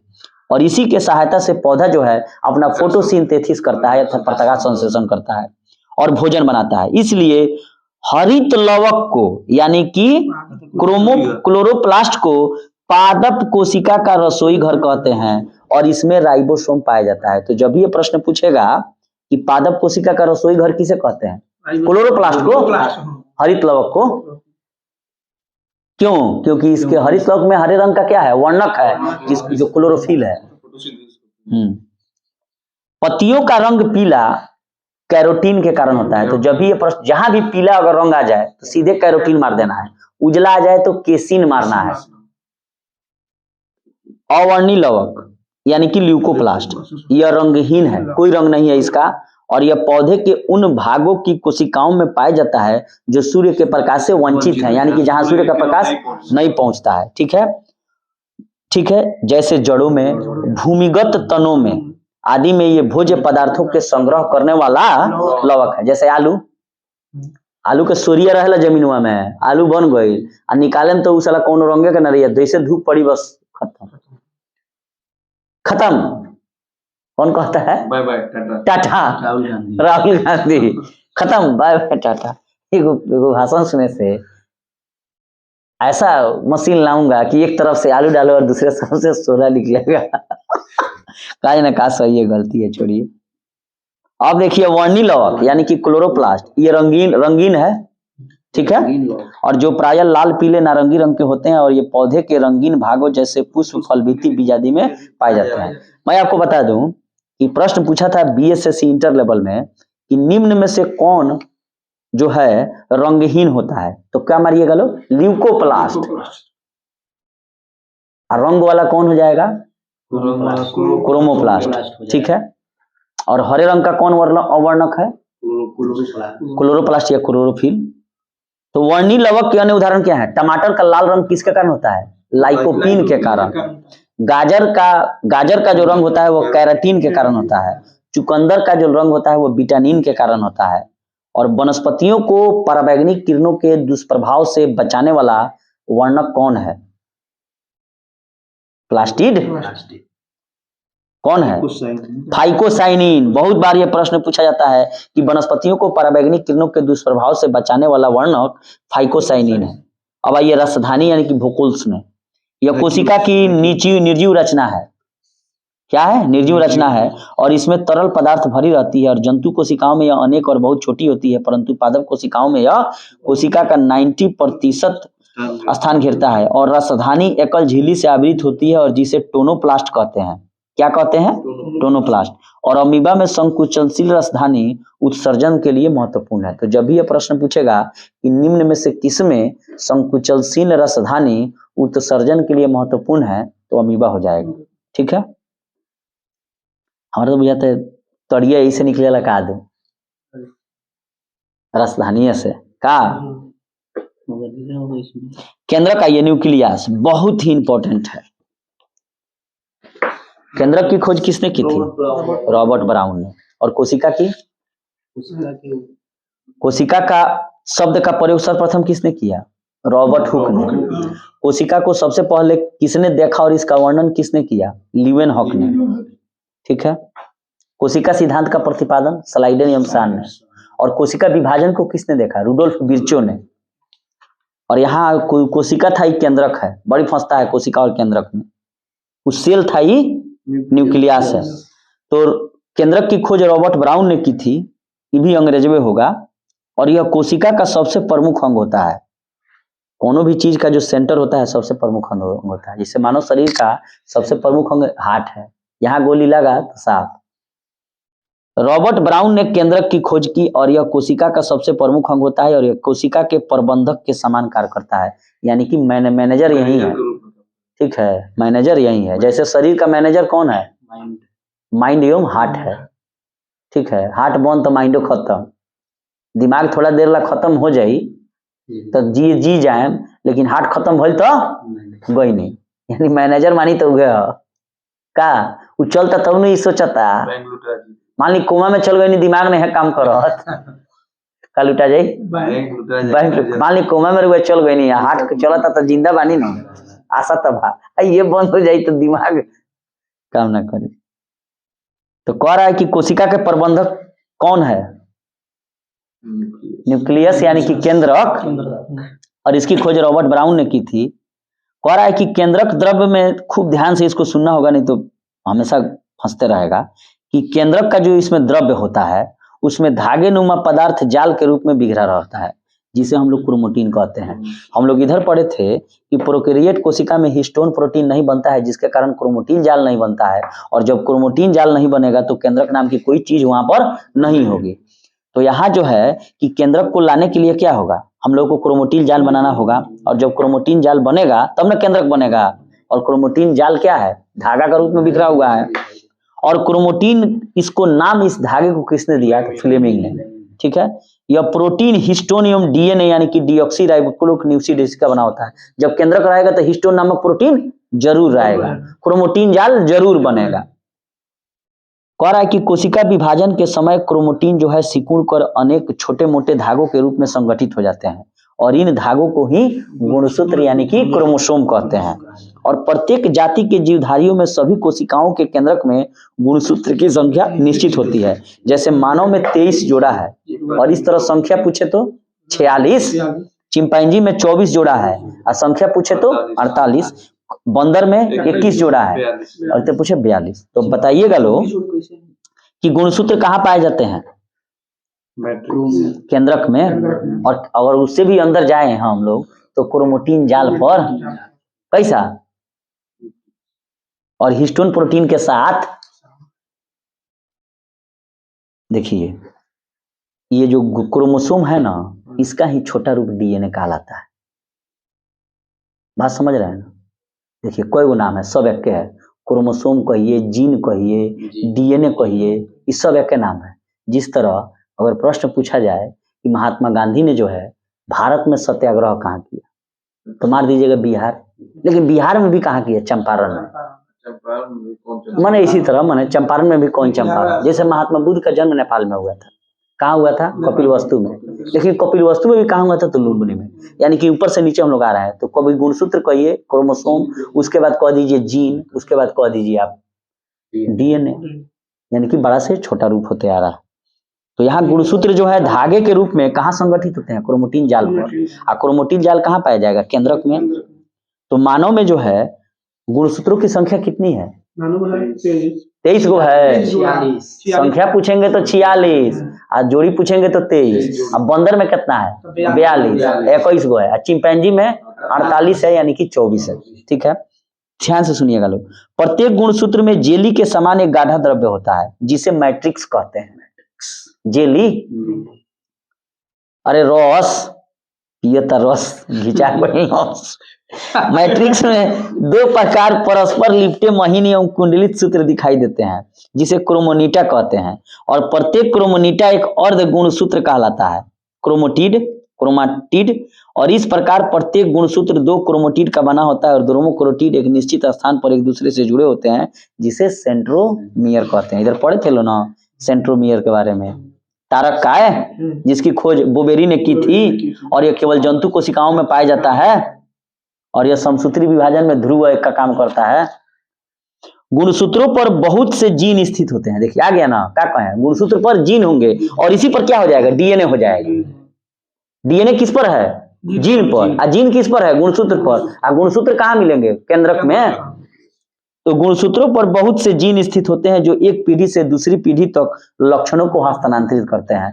तो जब भी ये प्रश्न पूछेगा कि अनुवांशिक का जो संचरण करता है तो क्या हो जाएगा? तो वहां आप जानते हैं क्या पूछा जाता है? गुणसूत्र एवं हिस्टोन प्रोटीन कहीं डाल देगा ऑप्शन में। सब तो एक ही चीज बना है। और जब ये प्रश्न पूछे कि एक पीढ़ी से दूसरी पीढ़ी तक लक्षणों को कौन हस्तांतरित करता है? गुणसूत्र की जीन। अरे जीन है गुणसूत्र क्या चीज है? उस पर छोटा भाग जीन है। चूंकि ये जीन, और कह रहा है कि हमारे अनुवांशिक गुणों के लिए उत्तरदायी है, चूंकि ये जीन गुणसूत्रों पर स्थित होते हैं एवं क्या जीन कहाँ स्थित होंगे? गुणसूत्र पर, और गुणसूत्रों के माध्यम से ही एक पीढ़ी से दूसरी पीढ़ी में हस्तांतरित होते हैं। इसलिए वंशागति का वाहक गुणसूत्र को ही कहा जाता है। गुणसूत्र ऑप्शन में जीन मार दी है, जीन ना रहते डीएनए मार दी है। क्रोमोटिन के अलावा केंद्रक में एक सघन गोल रचनाएं दिखलाई पड़ती हैं जिसे केंद्रिका यानी कि न्यूक्लियस कहते हैं।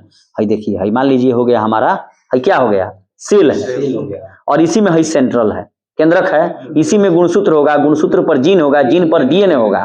तो ये जो आपको केंद्रक कह रहा है, तो केंद्रक में एक सघन गोल जो रचना दिखलाई पड़ेगी इसे ही केंद्रिका कहते हैं, यानी कि सबसे सेंटर में। इसमें राइबोसोम के लिए आरएनए यानी कि राइबोन्यूक्लिक एसिड का संश्लेषण होता है। ठीक है, तो आरएनए का संश्लेषण कौन करेगा? राइबोसोम। राइबोसोम को ही प्रोटीन उत्पादन की फैक्ट्री भी कहा जाता है। और अच्छा, डीएनए आरएनए की संरचना में आइए। डीएनए की अधिकांश मात्रा केंद्रक में होती है। हम लोग अभी पढ़े हैं क्या? गुणसूत्र होगा, गुणसूत्र पर जीन होगा, वहीं पर डीएनए होगा। और यद्यपि इसकी कुछ मात्रा माइटोकॉन्ड्रिया में हरित लौक में पाई जाती है। हम लोग पढ़े थे ना, कहाँ पढ़े थे? कहाँ पढ़े थे कि डीएनए कहाँ पाया जाएगा? नाभिक यानी कि न्यूक्लियस यानी कि केंद्रक में, माइटोकॉन्ड्रिया में, क्लोरोप्लास्ट यानी कि हरित लौक में। लेकिन कहाँ नहीं पाया जाएगा? जीवाणु और बीजीए ब्लू ग्रीन एल्गी में। तो यहाँ क्या कह रहा है कि डीएनए की अधिकांश मात्रा केंद्रक यानी कि न्यूक्लियस में होगी, लेकिन इसकी कुछ मात्रा माइटोकॉन्ड्रिया एवं हरित लौक में। तो प्रश्न पूछ रहे हैं कि डीएनए निम्न में से कहाँ पाया जाएगा? ऑप्शन ए केंद्रिका, न्यूक्लियस या नाभिक कहिए, दूसरा ऑप्शन है माइटोकॉन्ड्रिया, तीसरा ऑप्शन है हरित लौक यानी कि क्लोरोप्लास्ट। ऑप्शन डी में ऑल। तो अच्छा, अगर पांचवा छठा ऑप्शन रहे कि बीजीए, तो नहीं रहेगा, बीजीए में नहीं पाया जाएगा। हाँ, जीवाणु में नहीं पाया जाएगा। कह रहा है कि डीएनए यानी कि डीएनए अधिकांश मात्रा केंद्रक में होती है, जबकि इसकी कुछ मात्रा माइटोकॉन्ड्रिया और हरित लौक में मिलती है। और डीएनए पॉलीन्यूक्लियोटाइड होते हैं। ठीक है, पॉलीन्यूक्लियोटाइड चेन। और इसके देखिए कई भाग हैं, एक है न्यूक्लियोसाइड और दूसरा है फॉस्फेट। तो न्यूक्लियोसाइड में ही शुगर और बेस होगा। ठीक है, ये हम लिखे हैं नोट्स में, उसमें उससे हम इसको बता देंगे कि आखिर डीएनए में कौन चीज कहाँ पाया जाता है, लेकिन इसको पढ़ लिया जाए। क्षार जो है बेस, डीएनए में उपस्थित 4 प्रकार का होता है। एक को कहा जाता है एडेनिन, दूसरे को कहा जाता है गुआनिन, तीसरे को कहा जाता है थाइमिन और चौथे को कहा जाता है साइटोसाइन, यानी कि AGTC। देखिए क्षार जो डीएनए में उपस्थित 4 प्रकार का होता है, एडेनिन A, गुआनिन G, उसके अलावा थाइमिन T और साइटोसिन C। डीएनए में अणु संख्या के आधार पर एडेनिन सदैव थाइमिन से जुड़ा रहेगा, एक किससे जुड़ा रहेगा, T से, और साइटोसाइन जो है वह जुड़ा रहेगा गुआनिन G से, यानी कि एक किससे पेयर करेगा, T से, और G किससे पेयर करेगा, C से।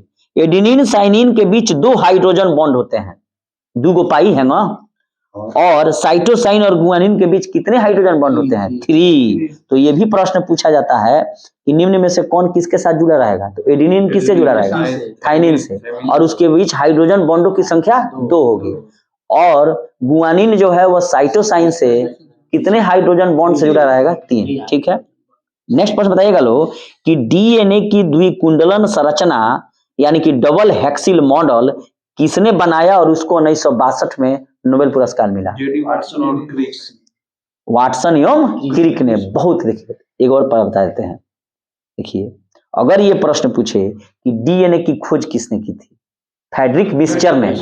डीएनए की खोज फ्रेडरिक मिस्चर ने की थी। डीएनए का डबल हेक्सिल मॉडल किसने बनाया या देखा, तो वाटसन एवं क्रिक ने, जिसके चलते जब चाइना भारत पर हमला किया 62 में, उस समय उनको नोबेल का पुरस्कार मिला। तो डीएनए की खोज फ्रेडरिक मिस्चर ने। देखिए खोज का मतलब हो जाता है जिसने सबसे पहले उसको देखा, और इसका डबल हेक्सिल मॉडल वाटसन क्रिक। तो बहुत बार परीक्षा देने जाइएगा ना, तो डीएनए की खोज किसने की, तो उस ऑप्शन में फ्रेडरिक मिस्चर नहीं मिलेगा, वाटसन क्रिक मिलेगा। तो वाटसन क्रिक मार देना है। अगर फ्रेडरिक मिस्चर रहे तो फ्रेडरिक मिस्चर ही मारिएगा। ये डबल हेक्सिल मॉडल बनाए थे। प्रयोगशाला में सर्वप्रथम डीएनए का संश्लेषण किसने किया, हरगोविंद खुराना ने। तब जाकर इनको 1968 में नोबेल का पुरस्कार मिला, और ये भारतीय मूल के थे। क्लियर है। तो जब ये प्रश्न पूछे कि सर्वप्रथम प्रयोगशाला में डीएनए का संश्लेषण किसने किया, हरगोविंद खुराना ने। डीएनए का डबल हेक्सिल मॉडल किसने बनाया, वाटसन क्रिक ने। डीएनए की खोज किसने की, मिस्चर ने। अब देखिए आरएनए का निर्माण, डीएनए से ही आरएनए का संश्लेषण होता है। हाँ, डीएनए से ही आरएनए की उत्पत्ति होती है, और इस क्रिया में डीएनए की एक श्रृंखला पर आरएनए की न्यूक्लियोटाइड आकर जुड़ जाती है, और इस प्रकार एक अस्थायी डीएनए आरएनए संकर का निर्माण होता है। और इसमें नाइट्रोजन बेस थाइमिन के स्थान पर यूरेसिल आ जाता है। कुछ समय बाद आरएनए की समजात श्रृंखला अलग हो जाती है। और आरएनए का काम क्या है, प्रोटीन, चूंकि राइबोसोम से जुड़ा हुआ है। आरएनए का फुल फॉर्म ही है राइबोसिलिक न्यूक्लिक एसिड, और डीएनए का है डीऑक्सी राइबोज न्यूक्लिक एसिड। देखिए आरएनए 3 प्रकार के होते हैं, आरआरएनए और टीन आरएनए। ये बहुत ही इंपॉर्टेंट प्रश्न है। आरआरएनए जो है राइबोसोमल आरएनए है, ये राइबोसोम पर लगे रहते हैं और प्रोटीन संश्लेषण में सहायता करते हैं। ठीक है। और टीआरएनए जो है यह प्रोटीन संश्लेषण में विभिन्न प्रकार के एमिनो एसिड को राइबोसोम पर लाते हैं, जहां प्रोटीन बनता है। प्रोटीन बनाने की अंतिम क्रिया को क्या कहा जाता है, ट्रांसलेशन। एमआरएनए आइए, मैसेंजर आरएनए। देखिए खूब ध्यान से, इसी में लिखा हुआ है। आरआरएनए का मतलब क्या है, राइबोसोमल, जो राइबोसोम पर लगे रहेंगे और प्रोटीन के निर्माण में सहायता करेंगे। और टीआरएनए में क्या है, ट्रांसफर, यानी कि एक दूसरे को इधर से उधर ट्रांसफर करेंगे, प्रोटीन बना के भेजेंगे। और एमआरएनए क्या होगा, मैसेंजर होगा। बहुत बढ़िया। यह केंद्रक के बाहर विभिन्न आदेश लेकर एमिनो एसिड चुनने में मदद करेगा। और प्रोटीन बनाने की अंतिम क्रिया क्या है, ट्रांसलेशन। अब आइए लो कि डीएनए और आरएनए में क्या अंतर है। डीएनए में इसमें डीऑक्सी राइबोज शर्करा होती है, और आरएनए में इसमें राइबोज शर्करा होती है। डीएनए में base adenine, guanine, thymine, cytosine, और इसमें एडेनिन किससे जुड़ेगा, थाइमिन से ना, हाँ थाइमिन से, ठीक है। और इसमें 2 गो हाइड्रोजन बॉन्ड होगा। और गुआनिन जुड़ेगा साइटोसाइन से, जिसमें 3 गो हाइड्रोजन बॉन्ड होगा। आरएनए में जो है बेस थाइमिन की जगह यूरेसिल आ जाएगा, नाइट्रोजन वाला, यानी कि हट जाएगा थाइमिन, और नाइट्रोजन वाला यूरेसिल आ जाएगा। और डीएनए में यह मुख्यतः केंद्रक में पाया जाता है, बिल्कुल सही है। और आरएनए केंद्रक एवं कोशिका द्रव्य दोनों में पाया जाएगा। तो जब भी यह प्रश्न पूछेगा कि निम्न में से कौन मुख्यतः केंद्रक यानी कि न्यूक्लियस यानी कि नाभिक में पाया जाता है, तो क्या मारिए, डीएनए। और ये केंद्रक एवं कोशिका द्रव्य दोनों में, यानी कि सेंट्रोरों में बाहर, और ओकरा बाहर जौन लिक्विड बा ओहू में बा। पादप एवं जंतु कोशिका में अंतर 9वीं क्लास का प्रश्न है, लिखने आता है ना। पादप एवं जंतु कोशिका में अंतर बहुत बार पूछा जाता है, फंसता है। पादप कोशिका में कोशिका भित्ति पाई जाती है सेल वाल, जो सेलुलोज की बनी होती है, और जंतु कोशिका में कोशिका भित्ति क्या होगा? नहीं होगा। अच्छा, पादप कोशिका में प्लास्टिड होगा, हम लोग पढ़े हैं। जो प्लास्टिड 3 प्रकार का होता है, कौन कौन होता है आपको? क्लोरोप्लास्ट, ल्यूकोप्लास्ट और क्रोमोप्लास्ट। बहुत अच्छा। और ये जंतु कोशिका में नहीं पाई जाएगी। तो जंतु कोशिका में क्या क्या नहीं पाया जाता है?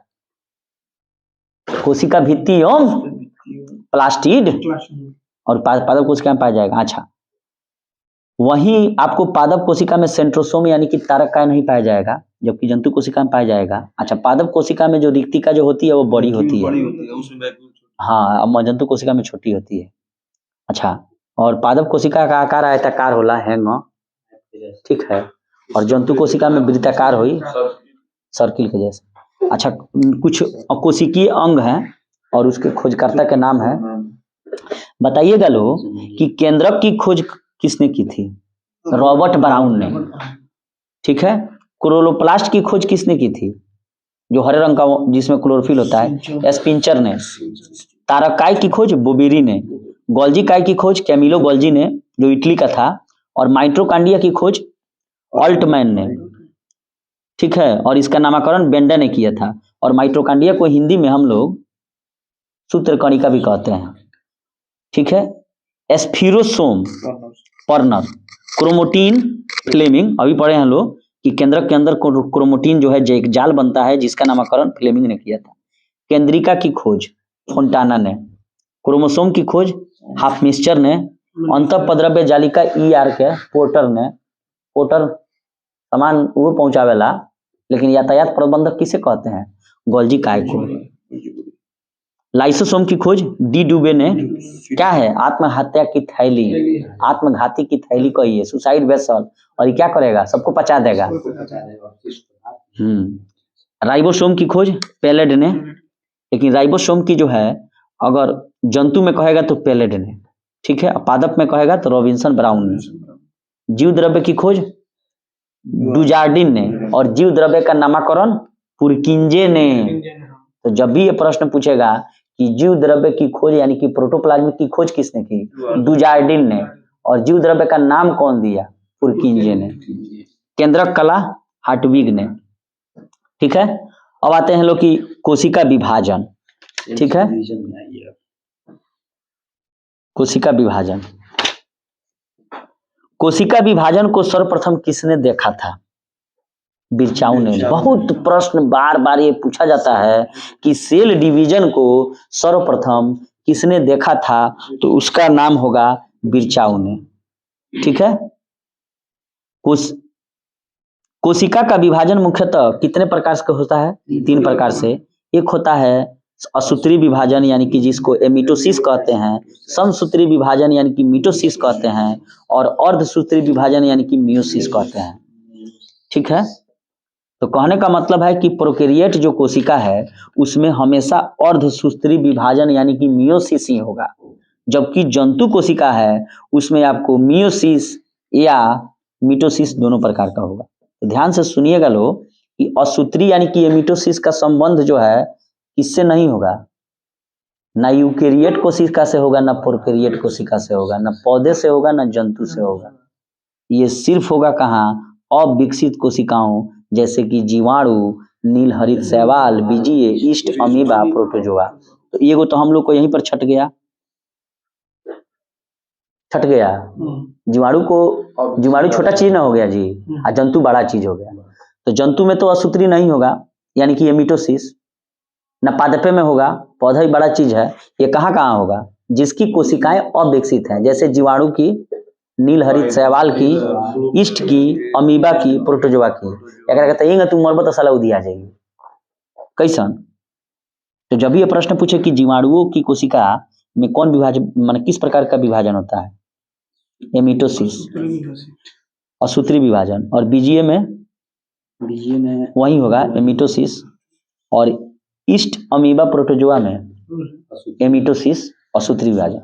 समसूत्री में आइए। समसूत्री विभाजन की प्रक्रिया को जंतु कोशिकाओं में सबसे पहले जर्मनी के जीव वैज्ञानिक फ्लेमिंग ने देखा था, ठीक है, और उन्हीं ने ही इस प्रक्रिया को माइटोसिस नाम दिया। और यह विभाजन कायिक कोशिका यानी कि सोमैटिक सेल में होती है। तो जब भी ये प्रश्न पूछेगा कि कायिक कोशिका यानी कि सोमैटिक सेल जो है वह कहाँ होती है, मिटोसिस, और इसको किसने देखा था, फ्लेमिंग ने।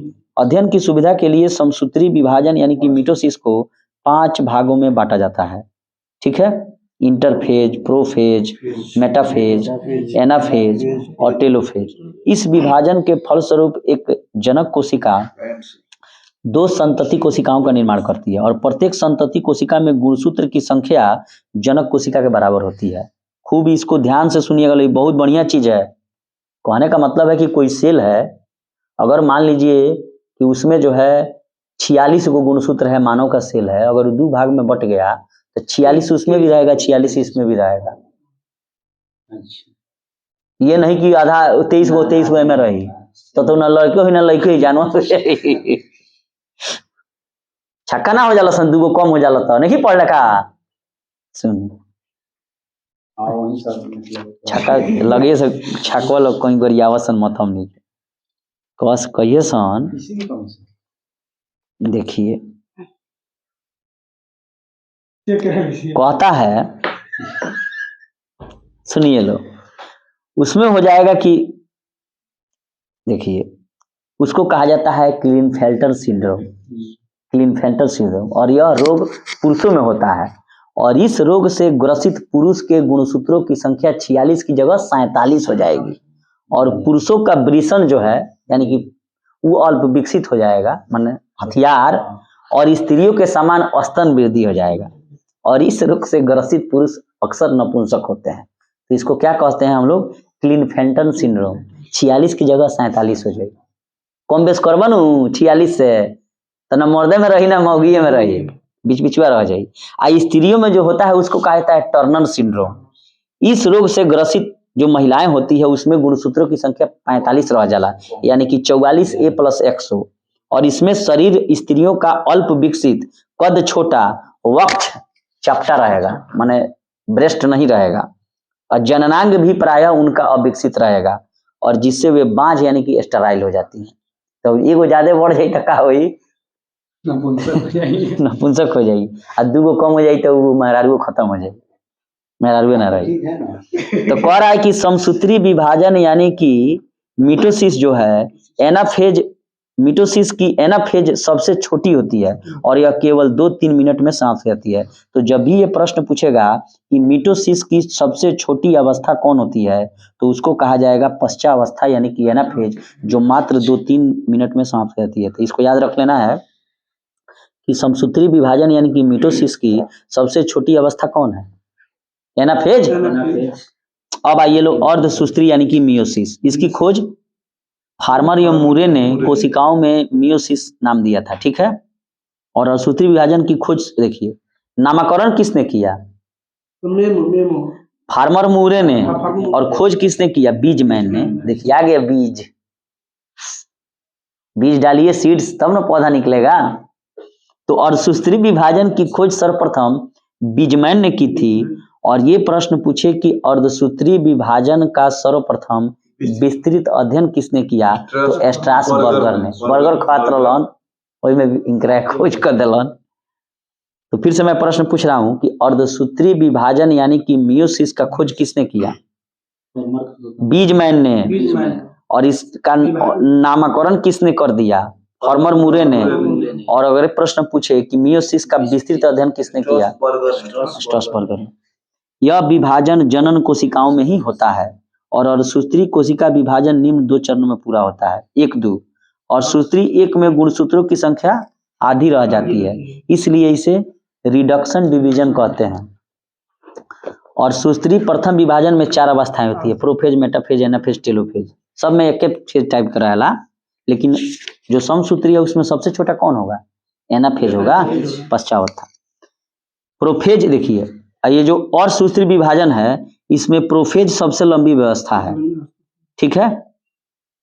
जब ये प्रश्न पूछे कि प्रोफेज 1 सबसे लंबी प्रवस्था किसकी है, अर्धसूत्री, और एनाफेज सबसे छोटी किसकी है, समसूत्री की। लेप्टोटीन आइए, गुणसूत्र उलझे हुए पतले धागे की तरह दिखाई पड़ते हैं जिसे क्रोमोनीटा कहते हैं, और गुणसूत्रों की संख्या दुगुना हो जाएगा, डिप्लोइड।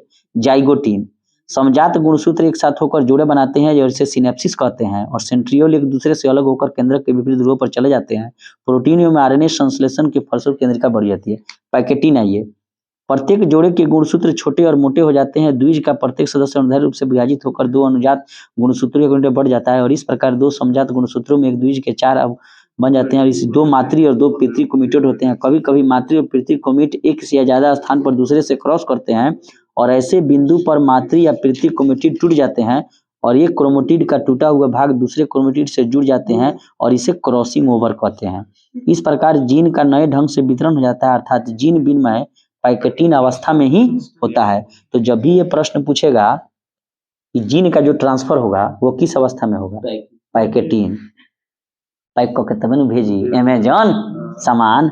इस क्रिया में रिकॉम्बिनेज एंजाइम भाग लेते हैं। क्रॉसिंग ओवर हमेशा नॉन स्टीयर क्रोमेटिड के बीच होता है। डिप्लोटीन में आइए, समजात गुणसूत्र अलग होने लगते हैं, परंतु जोड़े के 2 सदस्य पूर्ण रूप से अलग नहीं हो पाते, क्योंकि वे कहीं कहीं एक दूसरे से एक्स के रूप में उलझे रहते हैं, और ऐसे स्थानों को काइटमा कहते हैं। काइटमा की औसत संख्या को बारंबारता कहते हैं। काइटमा का अधिकरण हो जाता है डाइकिनोसिस। केंद्रक कला और केंद्रिका लुप्त हो जाती है। तो जब भी ये प्रश्न पूछेगा कि केंद्रक कला और केंद्रिका कहाँ लुप्त हो जाती है, डाइकिनेसिस में। और सूत्री विभाजन 2 समसूत्री विभाजन के ही समान है। तो जब भी ये प्रश्न पूछेगा कि निम्न में से कौन सा विभाजन समसूत्री विभाजन के समान है, तो क्या मारिएगा लोग, अर्धसूत्री विभाजन 2। और सूत्री को नहीं अंग्रेजी में हम लोग मियोसिस कहते हैं। और सूत्री विभाजन में एक जनक कोशिका से 4 संतति कोशिकाओं का निर्माण होता है, जबकि समसूत्री जो कोशिकाएं हैं उससे 2 जनन कोशिकाओं का निर्माण होता है, दोनों में ही बराबर गुणसूत्र होते हैं। तो जब ये प्रश्न पूछा जाएगा कि किन कोशिकाओं के माने एक पेरेंट सेल से 4 संतति कोशिकाओं डॉटर सेल का निर्माण होगा, तो क्या होगा, अर्धसूत्री, और 2 समसूत्री। अब आइए समसूत्री और अर्धसूत्री, ये बड़ी पूछा जाता है कि पादप कोशिका जंतु कोशिका में अंतर और समसूत्री और अर्धसूत्री में। तो इसमें विभाजन जो है सोमैटिक प्रकार का होगा, अकाइक, और इसमें जनन कोशिकाओं में होता है। इस विभाजन में कम समय लगता है, समसूत्री में इसमें अधिक लगेगा। इस विभाजन के द्वारा एक कोशिका से 2 कोशिकाएं बनेंगी, और इसमें 4 कोशिकाएं बन जाएगी अर्धसूत्री में। संतति कोशिका में जनक जैसी ही गुणसूत्र होने के कारण अनुवांशिक विविधता नहीं होती है, और संतति कोशिकाओं में जनक से भिन्न गुणसूत्र होने के कारण अनुवांशिक विविधता हो जाती है। ऐसे हमनी के बियाह कुरी बदल के लोग करेला, काय करेला कि कुछ होकर बढ़िया चीज, कुछ एकर बढ़िया चीज लेके निमन लड़का होई। इसमें गुणसूत्रों बंदर होता है कि में करता है तो सबको वही जैसा निकल जाता है, बंदर नहीं होता है ना। देखिए मैंने लोग कहता है ना कि कुरी बदल के हुई तो उसे हुई कि मान ली वो खानदान के लड़की भी है, कुछ अपन गुण लेके आई खानदान से, और कुछ अपन गुण लेके जाए, तो जौन लड़का जौन पैदा हुई तो अच्छा क्वालिटी के हुई। अब आईएएस लड़की से रुआ शादी कर ली तो ओकर लड़का और ब्रेन तेज हुई, वो तो तेजे हुई, काहे नौकरी वाला लोग के लेकर खो जाता है, ऐसे कि वो मेहनती बा। जेनेटिक जो है गुणसूत्र के अनुवांशिक पदार्थों में आदान प्रदान यानी कि क्रॉसिंग ओवर नहीं होता है, जबकि इसमें होता है। इसकी प्रोफेज अवस्था छोटी होती है और इसकी प्रोफेज अवस्था लंबी होती है। तो इस प्रकार हमने पढ़ा, 2 चैप्टर हम लोग कंप्लीट कर लिए, और कल हम लोग इसके ऑब्जेक्टिव को पढ़ेंगे।